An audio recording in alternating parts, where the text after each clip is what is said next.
Welcome back to the channel, everybody. Oh, man. You know, it's crazy how the banking industry is falling on its own sword. Don't worry. They'll be brought to their knees by themselves. Like they're bringing themselves to their knees. We don't have to do anything. And then we will scoop them up and they will hand us all of that money. This is my humble opinion. You could disagree. They need everything that we offer. I mean, it's worse than I thought. Let me tell you something right now. I'm going to give you a warning. It's serious. All right. Serious warning here. I don't play games. Now we're going to get to an article later on in this video. Now, this is one of the most disturbing bank articles of all time, hands down. If you're easily bothered by things, skip that chapter. I'm telling you now, skip that chapter. All right. All right. They're getting exposed big time. Like I said, it's worse. It's worse than we thought. So anyway, we got some XRP news today. Obviously, we have some bank news, Solana news. We have some Bitcoin news. We have a ton of bank news. Man, you'll see multiple bank chapters today. All right. And we have some BRICS Nation news. All of this looks great for the new financial system. All right. So let's begin here. This article is titled, "Is Elon Musk testing XRP payment for X?" I've heard rumors about this a long time ago. I've never seen anything substantial. I don't know what's going on here. Let's jump into this article and find out if something new popped up.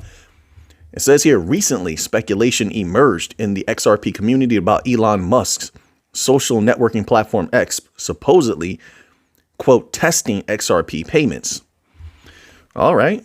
It says promoters of this theory include, you pronounce this Ameli, a well-known UAE-based crypto influencer. That's a cool name to have, especially it almost looks like Ameli. Is it Ameli or Ameli? If it's Ameli, that's a cool name. Anybody remember that old who was it that made that song? Lil Wayne. Remember that Lil Wayne song? Ameli, Ameli, Ameli, Ameli, Ameli. A millionaire. I'm a young money millionaire, tougher than night. Oh man. That song played so much. That's how I learned it. I never even downloaded it, never streamed it. It played on the radio. Back then, the radio was still heavy. It played on the radio so much. I learned the lyrics of all the lyrics of the song. People would just drive past the office, just blasting this music. And you hear it all day. Anyway, it says a milli. The rumor initially picked up after Ripple CEO Brad Garlinghouse merely mentioned X. He did? During a recent interaction on the platform. Well, what did he say? That's what I'm talking about. So people that are on X and Twitter now, we don't know what he said. It says here, Millie raised the question, quote, why does Brad Garlinghouse mention X? It says, accordingly, unquote, accordingly, she pointed out that the social media platform intends to launch a payment system soon, pondering whether XRP will be incorporated. All right. It says a few days. What was the quote? What did he say? A few days after the initial speculation, Millie presented a screen recording of a transaction on the XRP ledger featuring a user named Musk. Yeah, but that doesn't mean much. Anybody can, isn't it possible for anybody to do that? I mean, you've had people make I don't know if there's a correlation here, but like just as an example, you have people make scam coins that say Swift on it, stuff like that, you know? It says the ledger entry showed that on November 15, 2013, this user had a balance exceeding 16 million XRP. So they're not a lightweight. The Crypto Basic called attention to this address in a February report. This user engaged in transfers involving 8 million XRP sometime in 2017. Meanwhile, this wallet has transactions as recent as 2023. Furthermore, the video suggested that Musk, quote unquote, has had dealings with popular exchanges like Uphold and Bitstamp. Once again, still, in my humble opinion, that's not solid enough. Just my humble opinion. I could be wrong. Hey, I hope I'm wrong. That way, if they do use XRP, boom, that could definitely be explosive activity right there. But I'm just saying, I got to tell you my honest thoughts. And I just think right now it's a reach. It says, as a result, Ameli concluded, and no disrespect at all. Just put my humble thoughts out there. That's all. It says, as a result, Ameli concluded, quote, it looks like XRP payments have actually been tested on X, unquote. Now, I will say this. Is that possible? Yeah, sure. I don't believe that there has to be a connection between the wallet as well as them testing XRP. No, I don't think there needs to be a connection there. They may have tested XRP. I think most of the big companies because a lot of these systems right now are so cheap, I think they can test a multitude of systems all at the same time to see which one is better. You test some XRP, maybe you test some Algorand, you test some legacy system offerings as well, throw them in there to keep it realistic, and then you go with whichever is best. That's why. So I think, yeah, it's definitely possible. It's just speculating that, quote, 2024 will be big, unquote. I hope so. That would be nice. But once again, I'm waiting for that case to be over. And then I think the fun really starts on a multitude of levels. Just my humble opinion. It says XRP validator sets the record straight. Here we go. We have some contention here. However, XRPL validator vet has countered this speculative suggestion of Elon Musk, quote unquote, testing XRP payment based on purported transactions. That's what I'm saying. But there doesn't need to be a correlation with that particular wallet that just happens to be named Musk. They can test it separately away from that, where people don't even know that they're testing it. Why would you not do that? So I'm saying one doesn't have to be connected to the other. Vet clarified that the labeling of XRP accounts on wallet services or explorers is not officially sanctioned. That's what I was trying to convey before. Exactly. Indicating that users can arbitrarily choose any name, including Elon Musk. That's what I was trying to say before. Yes. All right. So anybody can choose that. But once again, it doesn't mean they didn't test out XRP and XRPL. Is definitely possible. It doesn't mean that it actually happened, right? Quote, there is no authorization from Elon Musk needed to label this account, unquote, the XRPL validator emphasized. And once again, people name accounts all types of things, right? Essentially, such a label on a transfer on the XRP blockchain does not confirm the involvement of Elon Musk himself in the transaction. So listen, we'll see what happens in the future, what comes out. Let's get on to this Solana news here now, because I want to get to that bank news. We have a lot of news to get through today, and I have another members only video I have to shoot also. During the time I had a great members only video I had made during the time where it was a few days back. YouTube was going through massive glitches. A lot of us content creators were having massive problems with YouTube, couldn't post our videos, and that video got messed up. It was very, very disheartening. And I'm telling you, because I put a lot of hard work into this research and into these videos, you know. But I have another one for them. I got some more good information here we're going to go over in the members only section. All right. And shout out to the members only, because they're the only reason that these videos get made right here, right now. Right. And you get that those extra minutes, like 43-minute videos. That's the members only section's work. All right. So shout out to the members only section. They make all of this happen. So now this article is titled Solana primed to establish itself as third major crypto asset after Bitcoin and Ethereum. This is coming from Franklin Templeton. So we have another huge financial entity that's super bullish on Solana. But also keep in mind that Franklin Templeton is also a utilizer of Stellar. So never forget that. Global investment giant Franklin Templeton thinks Solana is primed to establish itself as the third major crypto asset, quote, unquote, after Bitcoin and Ethereum. That's definitely possible. Solana has a lot of support. A lot of people enjoy using it. Companies seem to support it. They're very bullish on it. Big companies. So that's definitely possible. It says in a new analysis, the firm's digital assets unit notes that Solana network has witnessed significant increases in total fees and decentralized exchange volumes in the past year. Quote, we expect this growth to continue as Solana's network effects grow stronger and its network performance improves even more, positioning itself to capture the next trends in crypto. The network has proven to have some of the lowest fees, lowest transaction latency, and highest data throughput relative to other networks. This is where Solana really shines. Solana is trading at $143.34 at the time of writing.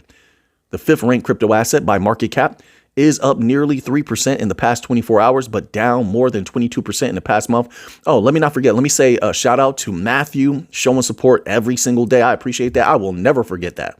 I don't forget people who do good for me. Shout out to AMPOV podcast. Shout out to Laser Current, Marky Mark. Shout out to Big Marky Mark, legendary Marky Mark. All right, longtime supporter. I hope you're all doing great, doing well. Shout out to Asti, Lynn, I can't remember everybody. Corey, big legendary Corey, was in the building multiple times last week.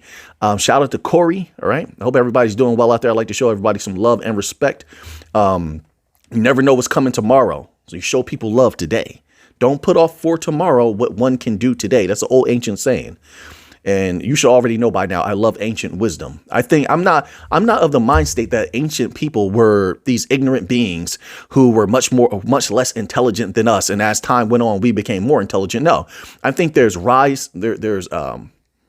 seasons for everything, and that there are risings and fallings in awareness, or you could say consciousness, and intelligence over the millennia. Sometimes ignorance may be prevalent, and sometimes intelligence is prevalent, and it happens off and on, just like the seasons do. Winter, spring, summer, fall. Everything has its winter, spring, summer, fall. It's seasons. Everything rises and falls and rises again. So, a lot of what they say, if you really go back and you investigate these ancient sayings and ancient teachings from all over the world, there's a lot of wisdom to be found there. I mean, even if you think with a scientific mind, there's a lot of science to be found there. I mean, you can find pi in a lot of these different, the mathematical number in a lot of these different things, and just their contemplation. They had more time back then to contemplate life, existence, how people treat each other, how we interact with each other. See, a lot of their focus back then was mind. It was mental. Whereas we focus now more on the superficial. When it comes to the superficial, maybe we're very advanced in that way. Yeah, sure, we have some cars and some planes, things like that. But when it comes to the mind, they concentrated heavily on that. Almost a lot of their ancient stories deal really with the mind. We're talking about monsters and things like that, and people slaying the monsters. A lot of that has to do with a person defeating themselves. A person defeating their ego, if you want to use that verbiage, a person defeating that part of yourself that is superficial, that can be more animalistic, barbaric, sensory based. You know what I'm talking about? To defeat that aspect, you go to this higher level where you control and use that aspect as like a tool or vehicle for experience.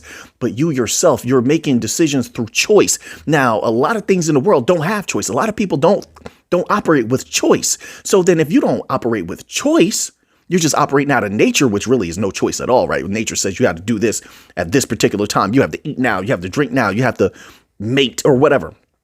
Then, I mean, how different is that from an animal level?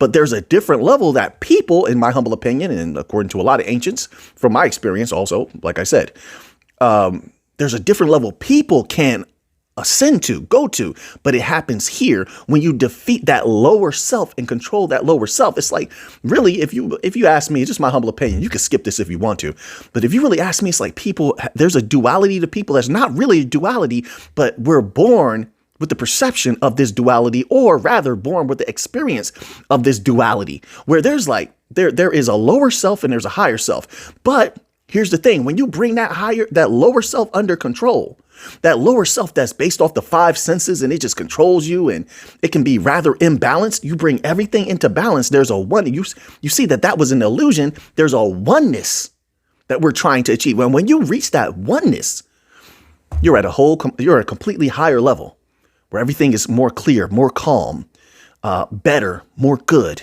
Desire doesn't torture you all the time. Yeah, I mean, desire tortures a lot of people. I noticed that. This is something I try to impart to the interns as well.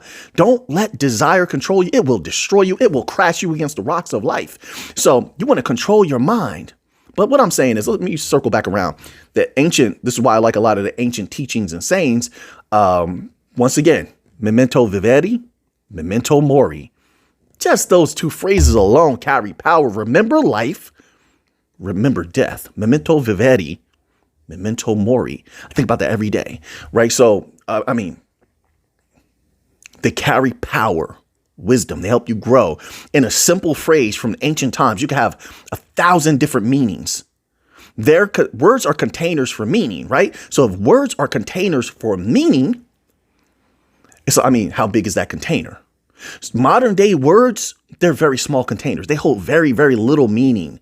Don't get me wrong. I think that a lot of people are getting back to having words contain a great deal of meaning. This is why you see the verbiage change so much in the youth today. That cycle is coming back. But throughout the last 30 years, these words contain very, very little meaning. They're very, very limited to just, it means this, maybe two definitions tops. But in the ancient times, a word, a phrase, it can have infinite amounts of meaning and depth. I'm telling you, it's hard to explain that.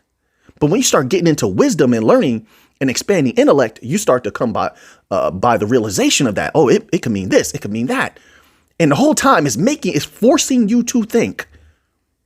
It's forcing you to grow. If you do not grow, then your understanding doesn't grow. You cannot transcend the base level of life, which at that base level of life, there's a lot of chaos. There's a lot of suffering there. It's like, but you have to go through that first, raise your understanding, and then you can raise yourself above that suffering. And through the sensory mind, don't worry, we'll get back to crypto in a moment. Like I said, you can skip this part if you really wanted to, but I think those of you who stay here, you're special. You're different. There's a new time period coming up. I don't know what it is, but there's those of wisdom and intelligence are rising to power. And that's what a lot of the world does not like. You're independent. You have power in your mind and your heart, and you're unstoppable. And the world is not used to that. It's a new season coming. But anyway,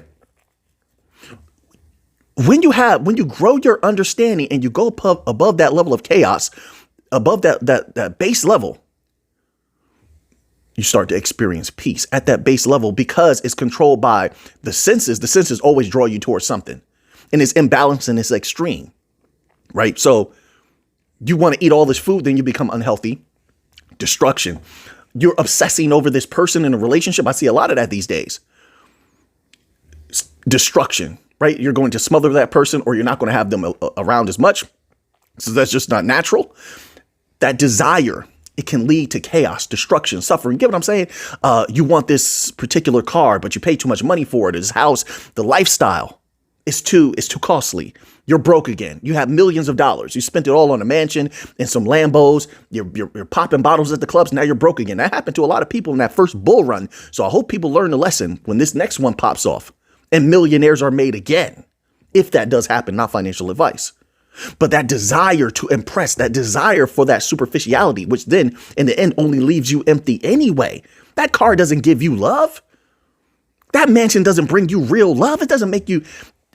What you're experiencing is joy, not happiness and contentment, which is long lasting. You're experiencing joy. Joy is temporary. That car now is great. You just got it. Oh man, it's fresh. Oh, fun to drive. In a couple of months, it's just a car. That house, that big house, you just got it. It's great now. Later on, it's just a house. See, the things that are long lasting, that's that. And so it tortures you. You need more and more and more to fill that void. Now, when you can permanently just rid yourself of the void, when you control those five senses, you control desire, you raise yourself up above that chaos level. That only happens through understanding. Through understanding, you realize what's important. Only you can define what's important to you. I'll say that. For me, let's say, for me, it's doing the best that I can. It's making my parents proud. And it doesn't have anything to do with showing them what I do. I just know within me, I know their standards, right? So that brings me contentment to know I did good that day, or I gave it my all that day. When things were hard, instead of taking the easy way out, I did the hard work and I accomplished the goal the right way, not the easy way. The wrong way is usually the easy way. I did it the right way. That matters to me. See, it doesn't, and I know it's not going to matter to most people out there. That's not going to matter to. That's not what's important. You learn to put the rest of the world on the side. Put that to the side. If you want to have choice, you got to put the world to the side. If you want to be free, you have to put the world to the side. You have to lead yourself. You can't let the world impress upon you and have that impact upon you. It's going to bring you that chaos. It's going to bring you that suffering. You have to rise above. And don't worry, it's not lonely once you rise above, because there's other people out there like you. That like takes unto itself the like. Birds of a feather flock together, all that stuff. That's a simpler way of saying like takes unto itself the like. Old ancient saying. So your energy, I hate to say it like that, energy, I don't know how you want to put it, but there's something that is within people where you will draw people that are similar to yourself, of the mind state. And the energy you put out there, you will draw them to you. Now, listen, the multitude of the world, in my humble opinion, from what I see, most of the world, it errs on the side of chaos. So just understand that in my humble opinion, you could disagree. In my humble opinion, the whys, the understanding is very few. But so you may not come by the whys and the understanding very often. But when you do, it makes a heck of an impact, much greater impact than the chaos ever could. I mean, that's just my humble opinion. You can take it how you want. But listen, you know why I say things like that when I take the chance, even though we might be doing crypto? Because like I say, you don't know what's coming tomorrow. I might not be around tomorrow, but I get the chance right now to say this on a video that may be around. I don't know. Maybe it's around 5 years from now, 10 years from now. Maybe I'm not even on YouTube in that time, but someone out there may need to hear this. Think about how impactful that is. Someone out around may need to hear this. Old or young, doesn't matter. And maybe it helps them.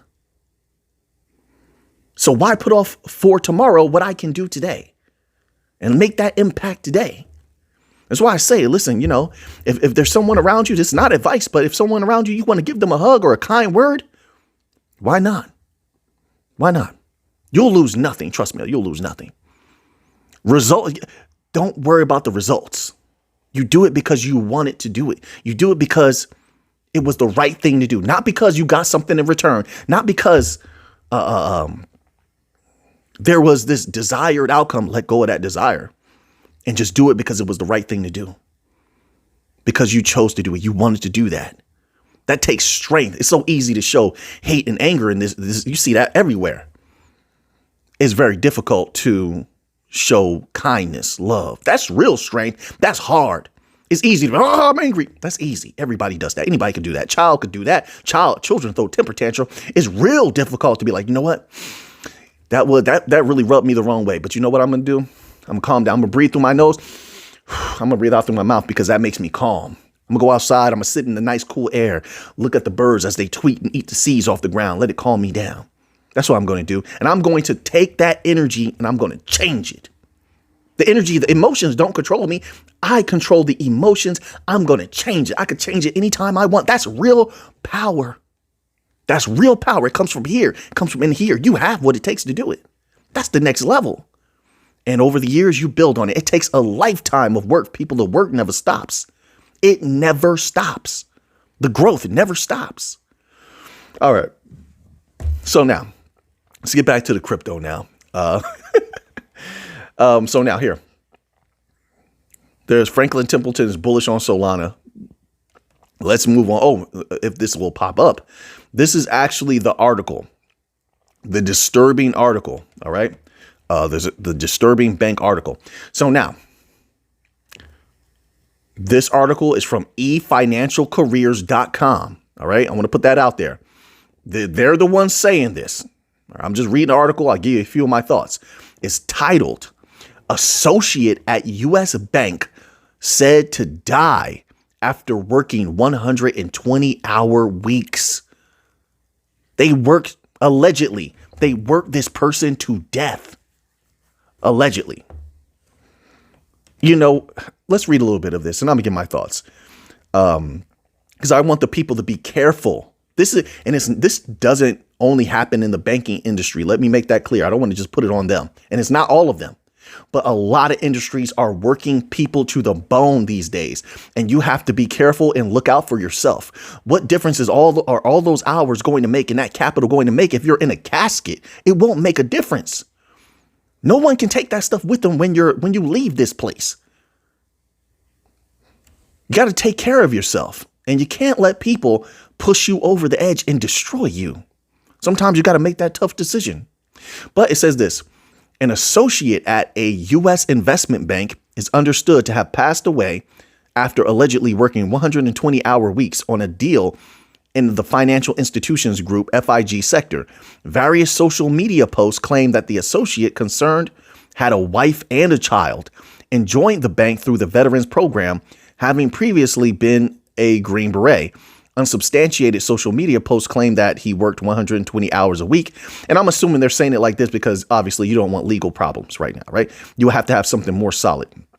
So that's why they're not naming names. Maybe that information may come out later if this is substantial, but I'm telling you right now, I know a lot of people who are being overworked. They're being run into the ground. But let's keep going. It says Posts that claim he worked 120 hours a week for 4 weeks running and drank 4 weeks running and drank energy drinks to stay awake. The claims have not been validated and the cause of death is not known. Claims that he died of overwork are speculative. Relatives of the associate have asked that his name is not shared as they are, quote, grieving and processing, unquote, his death. Makes a lot of sense. Okay. The tragedy follows complaints several years ago from juniors who said they were working 100-hour weeks. This was happening during the redacted. It says there have been recent suggestions that the working hours have worsened again as banks pitch for and execute deals with smaller teams. In 2013, I'm not going to say that bank's name, I'm redacted. Some banks in turn, I'm going to redact that name also. You can go to the article, see that yourself if you want to see the name.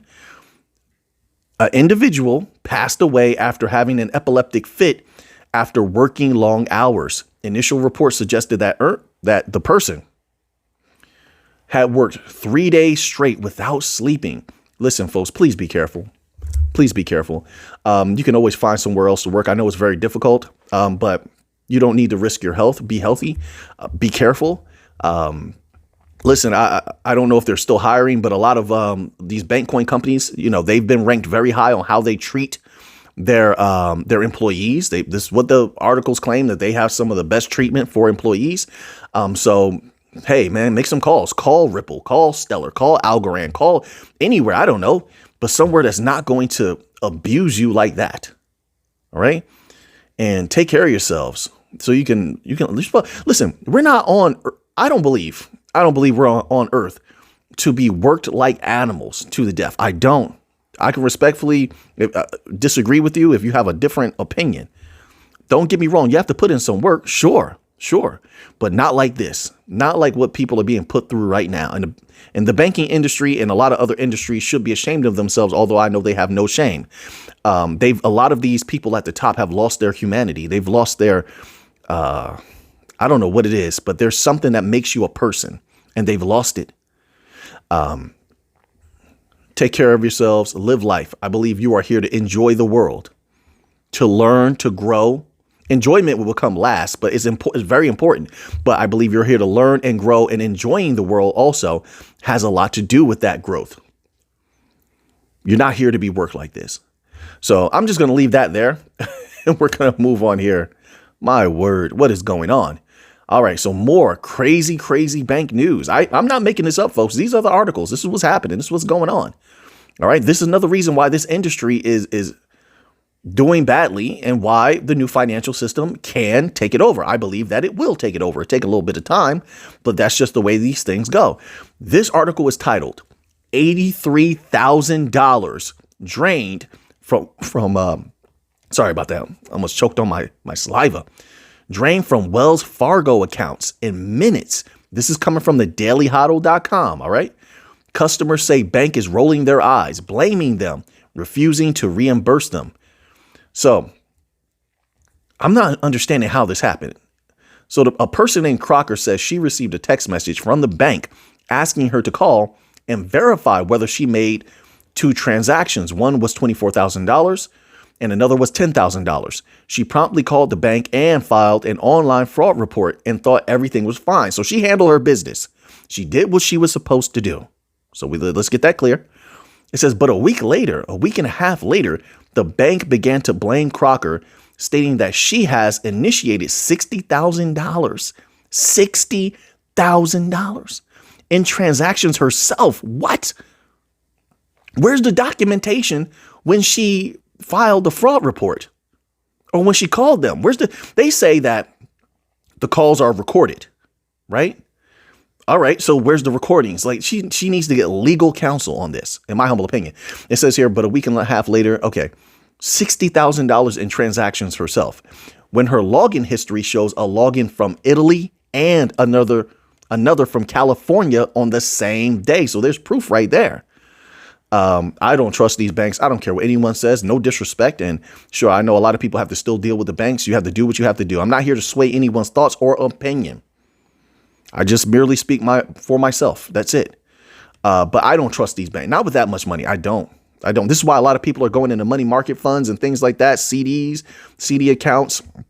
They're dealing with a lot of stuff outside of banks. All right. They're getting gold accounts with gold cards. $60,000. That could be life changing. The story is similar to that of another individual. There's a name here. If you want the article, like I said, it's titled $83,000 drained from Wells Fargo. I'm just not going to say the person's name, but the name is there. It says similar to that of another individual who lost $23,000 and $865 to criminals pretending to be with Wells Fargo's fraud department. Barr says to scammers, the scammer somehow obtained her social security number and personal banking details.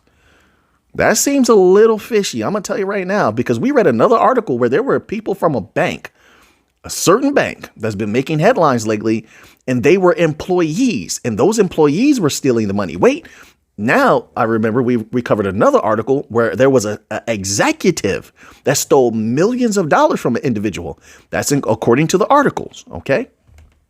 So this looks a little fishy. What's the possibilities, that this could be an inside job? I don't know. So just be safe, folks. Make sure you're checking your accounts. A lot of people have a money in accounts. They put them in there and they just let it sit there for a long time. Right now, I will be checking on my accounts, and I will put all types of alerts on there. If any transaction goes through, boom, you're getting an alert to your phone. You're getting an alert to your computer email. You're getting an alert to your phone's email, your tablet email. That way, you know if something's happening. All right. So now let's move on here. Times are changing. Now, a lot of people, they take change to be something bad, something fearful. To each his own. I'm not that way. I think that change can be good. It's a moment of opportunity where everything is in flux, where you can grab a hold of a position and make a positive change if you want. It doesn't have to be a bad change. But when times change, just like the leaves falling off a tree, it gives opportunity for new leaves and new life to be born. New things to be created, to be made.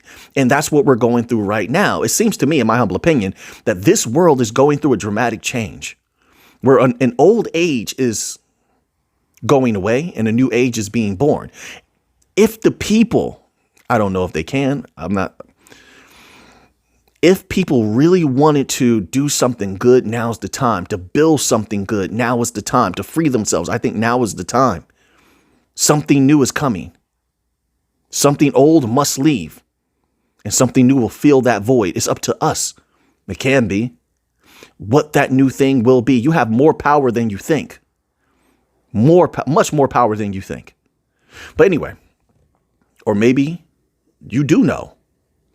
This article is titled, they're ringing the alarm again. U.S. money supply is doing something so rare that it hasn't happened since the Great Depression, and a big move in stocks may follow. Let's scroll down here. They're talking about the M1 and the M2 money supply once again. It says, though there are 5 different measures of money supply, the two with greatest importance are the M1 and the M2. The former takes into account all the cash and coins in circulation, as well as demand deposits in a checking account. It's easily accessible capital that can be spent at the proverbial snap of a finger. On the other hand, the M2 utilizes everything in the M1 and adds in money market accounts, savings accounts, and certificates of deposit CDs below $100,000. We're still talking about capital that can be spent with relative ease, but some extra steps are required to get it. It's this metric, the M2 money supply, that is raising red flags for the U.S. economy and Wall Street. Now, take this article here. Let me scroll up for one moment. Hopefully I don't lose my spot. This article was written today. All right. Now, 2 days ago, what was the Fed telling you? The Fed was telling you that people's accounts are going up. Why would they say that?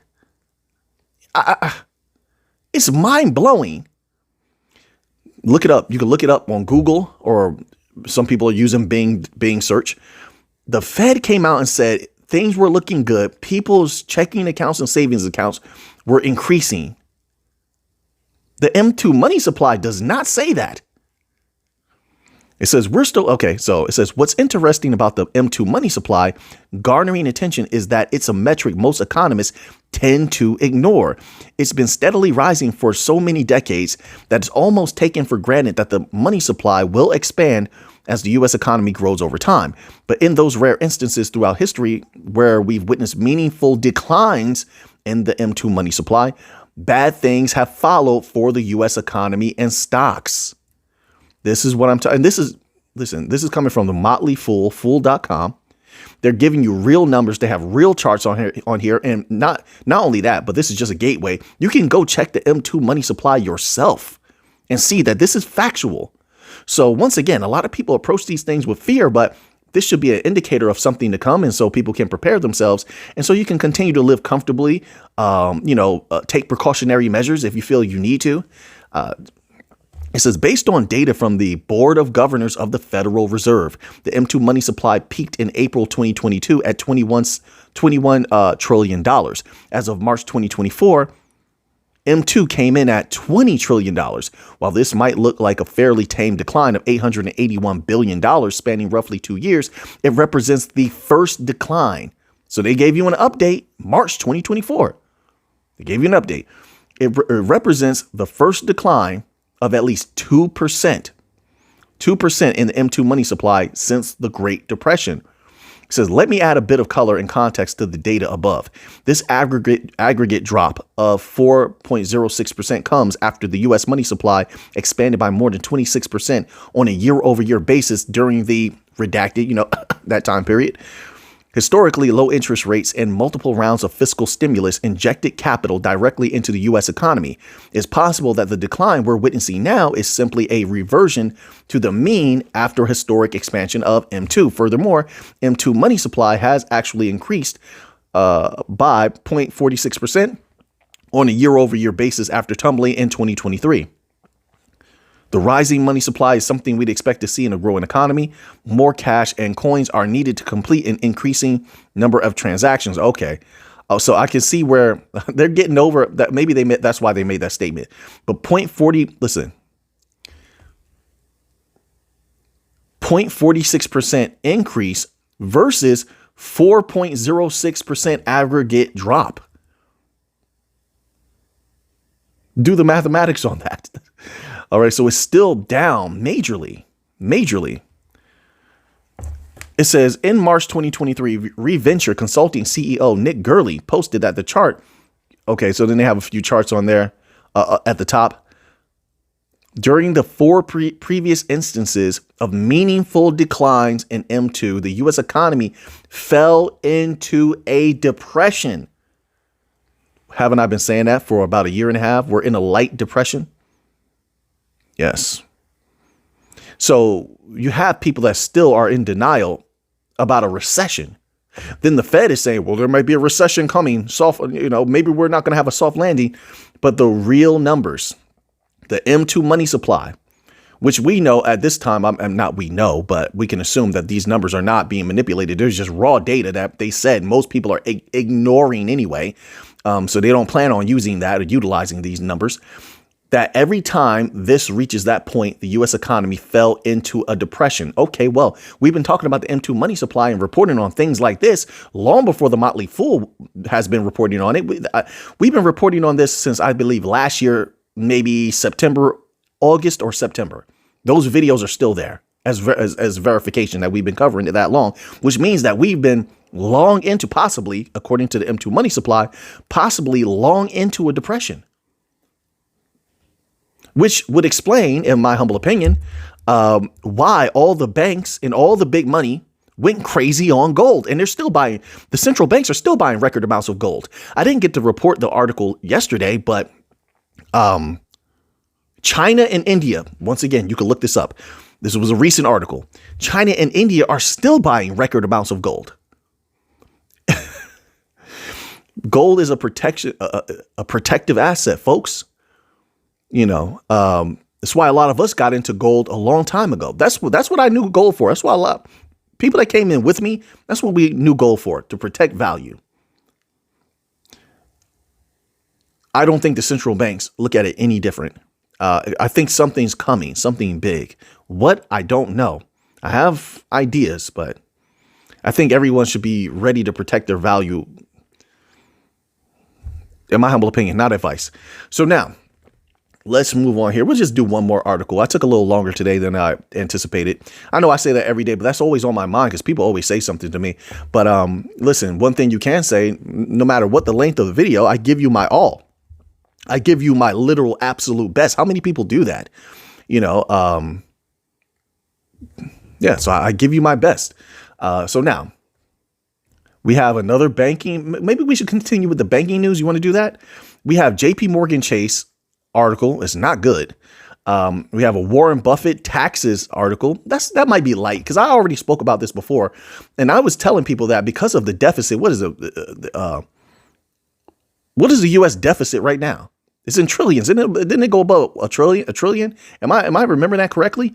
So if you have a huge deficit, if you have a high amount of debt, also, you're going to have to raise taxes at some point. Everybody's going to feel it. There is no, oh, these certain people are going to, no, everybody's going to feel it. In my humble opinion. So I mean, maybe we could skip that article there. Then we have a BlackRock article. And then we have the members only article. So let's go here. We'll end off with the JPMorgan Chase article since they talk about crypto so much and they're so negative about crypto. They've been in the news 3 separate times for 3 different things in the last like 2 weeks. And none of those things were good. So I like to bring balance to these things and just show, hey, listen, maybe you shouldn't concentrate so much on ripping others down, JP Morgan, ripping crypto down, and concentrate on making your company better. Concentrate on, doing well for your people. That's it.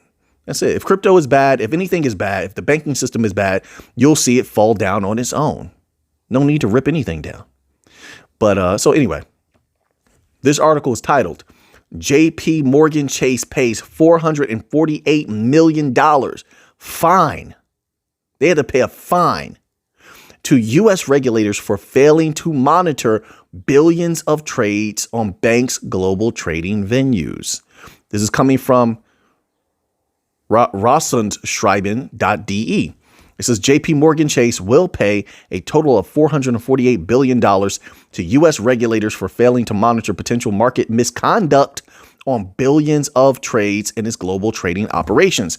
In a filing with the U.S. SEC, the banking giant says it has reached a settlement with an unnamed U.S. regulator that will add an additional $100 billion. Whoa, $100 billion in penalties. My apologies, folks. I'm reading something at the top here. And penalties to an enforcement action of $348 billion from the U.S. Comptroller's office. They're in a lot of trouble. This is the bank that talks ill about Bitcoin and crypto, even though they participate in Bitcoin ETFs. Isn't that interesting?